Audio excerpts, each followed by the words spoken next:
Hello, and welcome to another edition of SoCo Chat, a podcast where we talk about all things related to Sonoma County. My name is Ted Apple. I'm a communications specialist with the County of Sonoma, and I'll be sitting in for your regular host, Paul Gullickson. And Paul may be a little jealous when he listens to this episode later, because we have a really interesting topic to chat about. Today, we're going to learn about the inner workings of Sonoma County's civil grand jury. Joining us today to talk about all of this are two former chairpersons of the civil grand jury, Sharon DeBenedetti and Ron Chestnut. Before we get to our interview, I want to start with the trivia question for the week. Many people know that county government is the largest employer in Sonoma County, but can you name the second largest employer in the county? If you know the answer, call us at 707-565-2242 or email us at publicaffairs, one word, at sonoma-county.org. If you call or email with the correct answer by Friday, April 12th, you'll be entered into a drawing to win one of our SoCo Chat coffee mugs. Now, let's dive right into today's topic. We're going to talk about the county's civil grand jury, and I bet many of you are going to be surprised by what you learn, because there's no small amount of confusion about what it is and how it all works. Today, we are joined by Sharon DeBenedetti, who chairs the Sonoma County chapter of the Civil Grand Jurors Association of California, and Ron Chestnut, who trains people to serve on the civil grand jury. They're going to tell us a little more about this program and how you can participate. Welcome to SoCo Chat, Sharon and Ron. Thank you very much. Thank you. It's great to have you here today. So maybe a good place to start is, what exactly is a civil grand jury? Are you the type of grand jury that indicts presidents and mobsters? Well, Ted, that is a common question that we get asked by potential candidates to serve on the grand jury. There's two types of grand jury. There's the criminal, which you just mentioned, grand jury, but that grand jury is convened by a district attorney or the Attorney General of California during an investigation whether to indict someone on criminal charges. That is not what the civil grand jury is all about. The civil grand jury has a bit of a background to it. Our California Constitution states that each county in California convene a civil grand jury each year. And the purpose of that is to look into functions of the county government, city, special districts, and other areas of the county. And we're charged with reporting back to the public through our reports, through our investigations. So you serve as a community watchdog. A community watchdog made up of 19 volunteers. Okay. And the watchdog is to ensure that local government agencies are doing what they're supposed to do, or do you have a broader look? Well, I'll step in here. We look at issues affecting a lot of people in the county. We don't typically look at an issue affecting just one person. And we look for the efficiencies of government, transparency, and help government entities find better policies to serve the public better. Great. Well, that's important work to do. How do you decide what to investigate? The 19 members of the grand jury look at several things to decide on topics. The newspaper, for example, is a good place to see what's happening.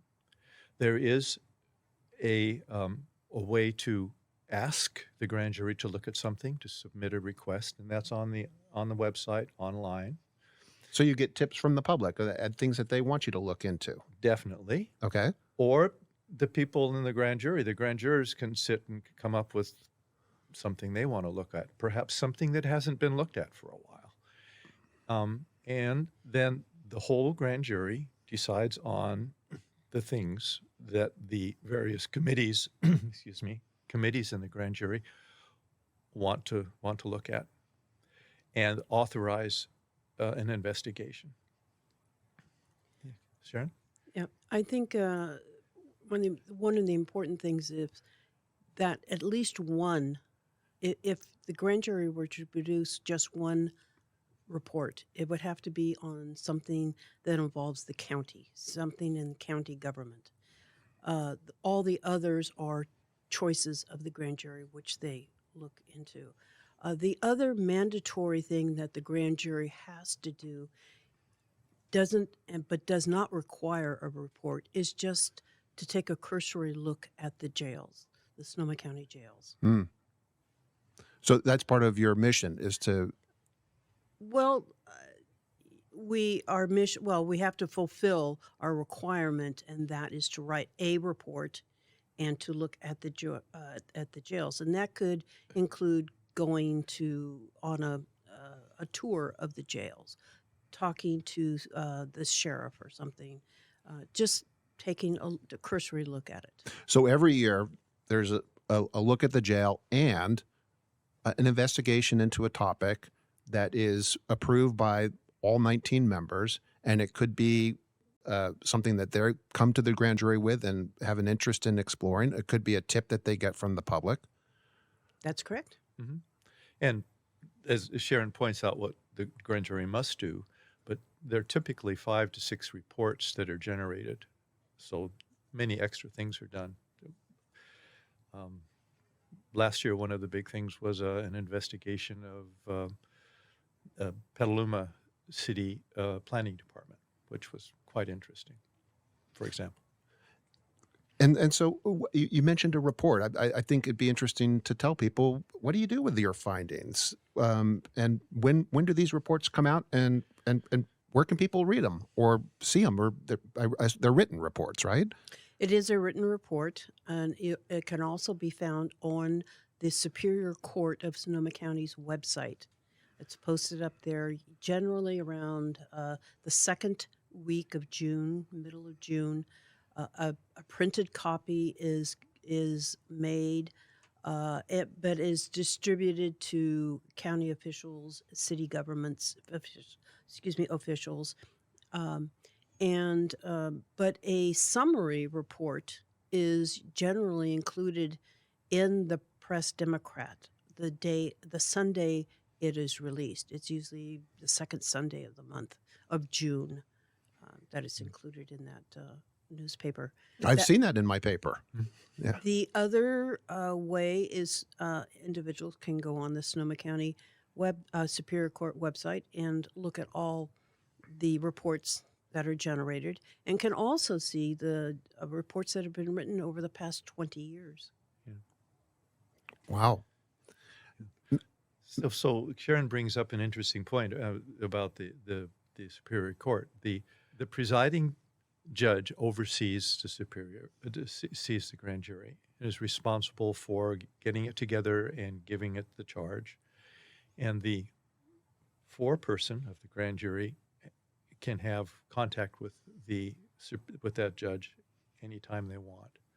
And the other support for the grand jury come from the lawyers, the county council. There's a lawyer assigned to the grand jury for gray area questions, and the district attorney is available to the grand jury for whatever they want.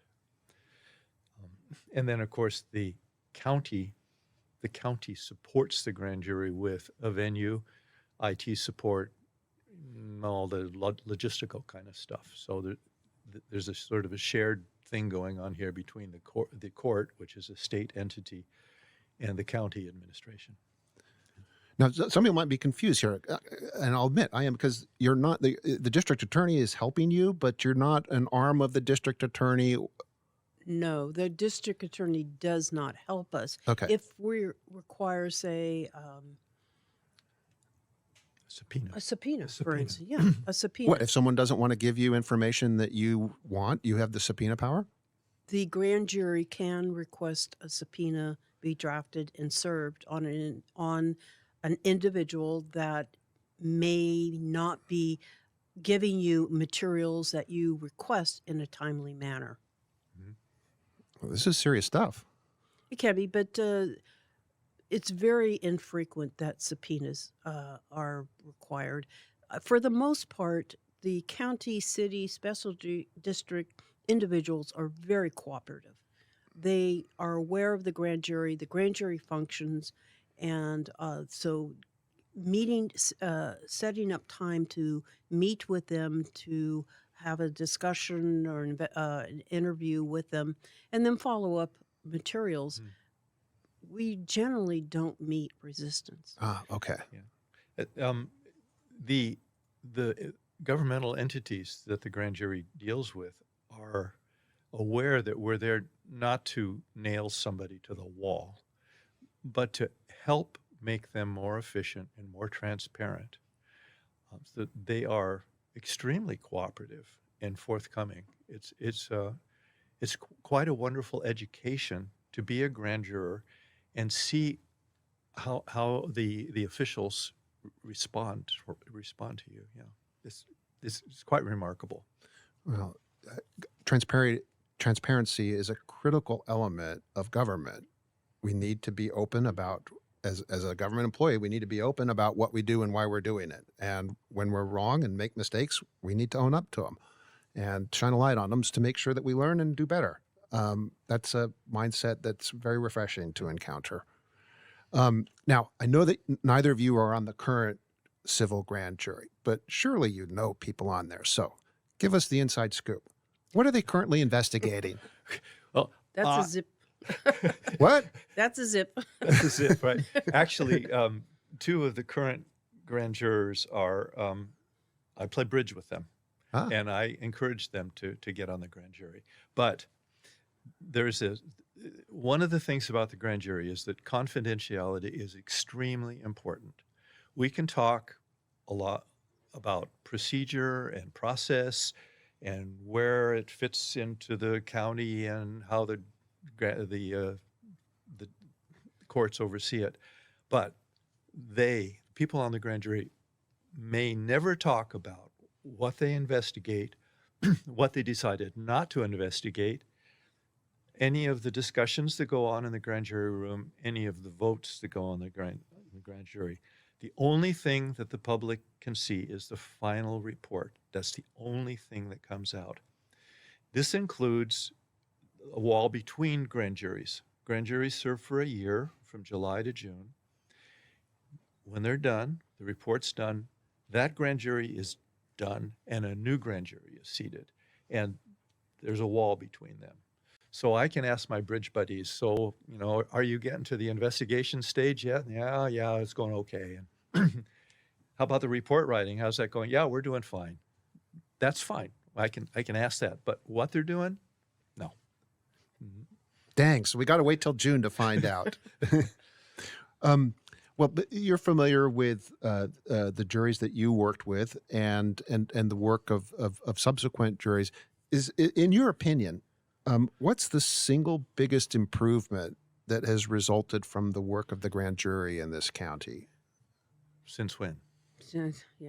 I don't. Just pick one. I'm not going to put a time constraint on it. There have been a lot of good reports that have come out in the last many years. Some of the topics that I was involved in, Ron was involved in. There's generally the homeless reports. Broadband was one of the other reports that was very important, and it was a two-part report. Was low-income housing. Those are probably not the juicy reports, but they're important reports to many individuals in the county. Broadband was significant, and that came to light during the COVID period, the issue of the divide in who had access to usable broadband to be able to school, report, work, and so forth. Creates great inequities. Yes. So those are some of the reports. And I know there's been a lot of reports on water. And then Ron can attest to this because he served the wildfire, the The Tubbs fire. The Tubbs fire. Yes, the Tubbs fire that actually completely changed the course of the grand jury that year, and the whole focus went to that. And as Sharon pointed out, water has been important. Right now, there's still discussion going on about the Sonoma Development Center over Sonoma. That had a really important bit about water because that's a nexus of connection of various water systems was right there. So that played in there. And that's still a wonderful ongoing thing. Yeah. Also recently in the paper, S-A-Y, Yes. failed. Yes. And in the 2019 to 20, the homelessness report, there's a big section on what SAY did, if people are interested in more background than was in the paper. So homelessness and water and I there are many reports that aren't as strong topics, but they're important topics, and the grand jury just does not pick frivolous topics to look into. We try to respect the it's called a request for investigation that are sent in by the residents of Sonoma County, and look at is this something, and this is important about how we pick our topics. Is it something that we can accomplish within our term? Because if we can't do that, we can't write the report, and so it's not worth our while to start because we can't finish it. Okay, so topics have to be something that we can do our own investigation, background research, interviews, and write a report and publish it within the 12-month time frame. Nothing like deadline pressure to make sure things get done. and that's when it does get done at the end. Now, I know you've been making a big push to expand the diversity of the civil grand jury and the number of people who apply to serve as jurors. So what are the basic qualifications to become a civil grand juror? Basic qualifications are a resident of Sonoma County for at least 1 year, at least 18 years of age. You have to have a comprehension of the English language, be able to speak and write it.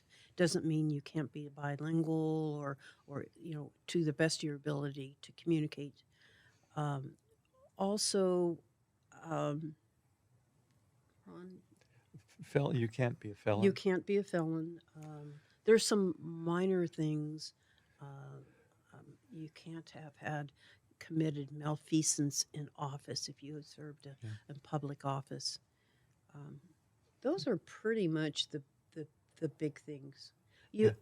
Those are requirements.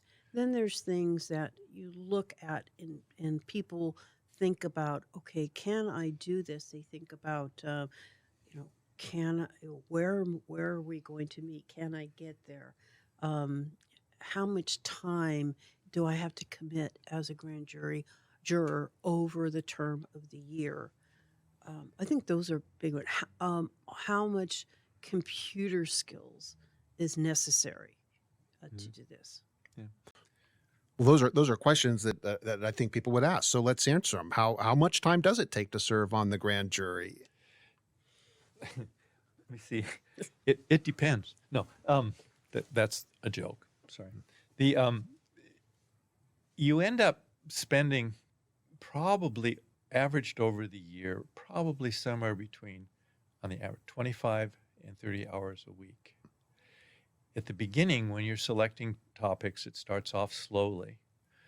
Later, you will have interviews scheduled, which require extra time, and you start writing reports, which require a lot of time because there's an extremely dense editing review that has to happen. That the whole grand jury has to agree on a report, not just the committee that wrote it, and the judge has to read it and approve it. And talking about deadlines, sometimes judges like to go on vacation just in June when they're the ones who have to approve it. So you have to take all this into account. So it starts off easy, and then the time requirement gets harder. However, not everybody has to work all this time. If there are people who are not able to, because, well, it would be great if we had working people on the grand jury and not just retired people. They don't have as much time. They can put effort in and do what they can, and that's fine. You have to be okay with that. I mean, by you, I mean the grand jury has to be okay with that. I'd like to add to that. There are the addition of Zoom. The county provides the grand jury with Zoom technology along with their other IT support, and that has been made grand jury work more efficient. If jurors can't get to, if you live in Cloverdale and you have an interview with someone in Petaluma, you can attend by Zoom. So and people who during COVID, that was the only way. The grand jury met by Zoom and they interviewed via Zoom. So we're getting more and more tools to streamline the process of being a civil grand juror. Do people get paid for serving? We call it mileage and a pittance. So, well, there's a for the whole grand jury meeting. It's what, $15 or $20? $15. 15, and committee meetings are $12.50. $12.50. Yeah, and which an interview is a committee meeting too. So it really is a commitment of service to your community to serve on the grand It jury. is, yes. It is a valuable commitment to your community, just through the vast amount of people that you meet and what you learn about your community. Mm-hmm. Now, I know you mentioned earlier that you can go to the website and apply to join the grand jury. Is there a deadline to apply if you're interested in serving? The application can be found on the Superior Court of Sonoma County website. Okay. And the deadline for submitting your application, and it is digital. They prefer digital transmission, and it's April 29th. So it's coming up. April 29th. Yeah. Okay. Well, if you're listening and you are interested in learning more about your county and how it works, and then get your applications in by April 29th. Mm-hmm. Right. And then the rest of it, I mean, so the new grand jury will be sworn in on or about July 1st, because I forget when the exact date June is. 26th. June 26th. Sharon's more up to date on this. But in between, there's a session where the people who have applied can talk to, well, they all come together, and there's a Orientation at the big court. orientation session at the court, which is sometime after the last date that the applications come in. And those who wish to remain then sign up for interviews, and several judges are the interviewers. It's not just the judge. And there you get asked questions like, do you have an axe to grind? Which axe do you have to grind? And those people, a person with an axe to grind is not a good candidate for the grand jury. It's like, my street hasn't been paved in the last pick a number of years. Yeah. If I'm on the grand jury, I'm going to find the guy responsible and get him fired. That doesn't work. Okay. You have to be objective and open-minded to be on the grand jury. Okay. There's one other tidbit of information. The civil grand jury requires 19 residents to be sworn in.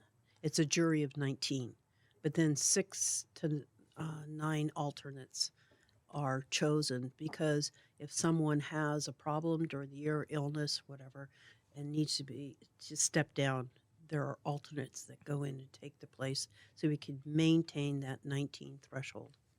Mhm. Well, to sum it all up, if you were to pick one benefit that comes to people who serve on the grand jury, what's the best reason, the best experience, or the best reason to actually think about committing this part of your life to this type of service? Um, I came to Sonoma County in 2012. I retired from the peninsula, and I found it extremely educational. I mean, learned well. I served for 3 years, but got to know so much about how the counties work, so much about how the cities work, the special districts, the sewer districts, the water districts, how everything is intertwined. It's just a marvelous education. And I got to know a lot of people at the county level, the county administrators, people in the court, the district attorney. It's fabulous. Yeah. Education. It's my pick. What about you? I would say also the vast number of individuals that I served with was, making new friends, new friendships, people that from all over the county, and people you may have never met in your lifetime, and you create friendships that way. Always a great benefit Yeah. of getting to know people. Well, it's been nice to get to know both of you a little bit here today. Thank you both for being here. The civil grand jury does make our community better by examining the effectiveness of our government and our community, and I can't wait to learn what it comes up with this year. If you listening would like to apply for the civil grand jury, go to its website. The easiest way to find it is to Google Sonoma County Civil Grand Jury. But if you're one of those people who likes to do things the hard way, type this URL into your favorite web browser: sonoma.courts.ca.gov/general-grand-jury. I'm going to be the guy who uses Google for that. I also want to thank our listeners for joining us. We would love to send you one of these terrific SoCo Chat coffee mugs that Ron and Sharon are going home with today. Answer this week's trivia contest by Friday, April 12th, and you'll be entered into a drawing to win one. Our question is this: many people know that the county government is the largest employer in Sonoma County, but can you name the second largest employer in the county? If you know the answer, email it to publicaffairs@sonomacounty.org. That's public affairs, one word, at sonoma-county.org. Be sure to include your phone number so we can let you know if you won. Also, if you have comments about this or any other segment, or have a suggestion for a topic that we can look into on a future episode of SoCo Chat, please email at that same address, publicaffairs@sonoma-county.org. Thank you all, and we hope you continue to follow SoCo Chat on Spotify, Apple Music, Amazon, and, of course, YouTube. See you next time.